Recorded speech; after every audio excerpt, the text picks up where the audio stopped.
ह्याला असणारे तर हायेस्ट कार्बन स्टीलचा ब्लेड, तुम्ही ब्लेड बघू शकता. ह्याच्यामध्ये आता आपण नाराचा फाटा काढला आहे. एकदम हायेस्ट कार्बनचे ब्लेड आहेत. पूर्ण 1 वर्षी गॅरंटी, 4 ते 5 वर्ष शेतकरी बांधवांना बदलायची पण गरज नाही. नमस्कार शेतकरी बांधवांनो, मी प्रगती अग्रवाल बोलत आहे. तर आज आपण घेऊन आलो तर तासाला 1.5 टन काढणारी हाय स्पीड कडबा कुट्टी मिशन, जी काढणार आहे तासाला 1.5 टन कुट्टी. तुम्ही ह्याचा पत्रा बघू शकता. पूर्ण 5 mm चा पत्रा असणारी हाय स्पीड कडबा कुट्टी मिशन आहे, एकदम दणकट क्वालिटीची. तर हिची खासियत काय आहे, हिला असणारे गेअर ह्याच्यामध्ये तुम्ही अर्धा इंच 1 इंच जसा पाहिजे तसा चारा काढू शकणार शेतकरी बांधव. मग शेतकरी बांधवांना जर अर्धा इंच छोटा चारा काढायचा असेल शेळ्यांसाठी तर छोटा काढू शकता, जनावरांसाठी जर मोठा काढायचा असेल तर मोठा पण काढू शकणार आहेत. आणि त्यानंतर ह्या मशीनची खासियत काय आहे, ह्याला असणारे तर हायेस्ट कार्बन स्टीलचा ब्लेड, तुम्ही ब्लेड बघू शकता. ह्याच्यामध्ये आता आपण नाराचा फाटा काढला आहे. एकदम हायेस्ट कार्बनचे ब्लेड आहेत. पूर्ण 1 वर्षी गॅरंटी, 4 ते 5 वर्ष शेतकरी बांधवांना बदलायची पण गरज नाही.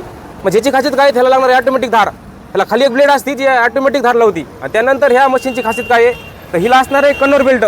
100% सेफ्टी असणारी मशीन आहे. शेतकरी बांधवांना हात वगैरे जाण्याची कसली भीती नाही. ज्या आपल्या पहिल्या मशीन होत्या त्याच्यामध्ये हात वगैरे जाण्याची भीती होती. ह्या मशीनची खासियत काय आहे, तिला कन्व्हर बेल्ट आहे. कन्व्हर बेल्ट असल्यामुळे ही ऑटोमॅटिक चारा वाढणार आहे, त्यामुळे हात वगैरे जाण्याची कसली भीती नाही.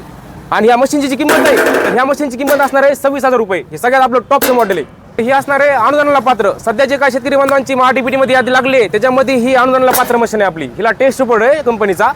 आणि पुन्हा ही मशीन आपण शेतकरी बांधवांना संपूर्ण महाराष्ट्रभर शेतकरी बांधवांना ह्याची तालुक्याच्या आणि जिल्ह्याच्या ठिकाणी ह्याची डिलिव्हरी देणार आहेत. एखाद्या तालुक्यासारखं मोठं गाव जरी असेल तिथं पण ह्या शेतकरी बांधवांना ह्याची डिलिव्हरी मिळणार आहे. त्यांना बुकिंगसाठी काय करायचं आहे, त्यांचं नाव, 2 मोबाईल नंबर, तालुक्याचं नाव आणि आधी फक्त 1,000 रुपये द्यायचे. फक्त 1,000 रुपये देऊन बुकिंग करायची आणि उर्वरित पेमेंट त्यांना त्यांच्या तालुक्याच्या किंवा जिल्ह्याच्या ठिकाणी आल्यावर द्यायचं आहे.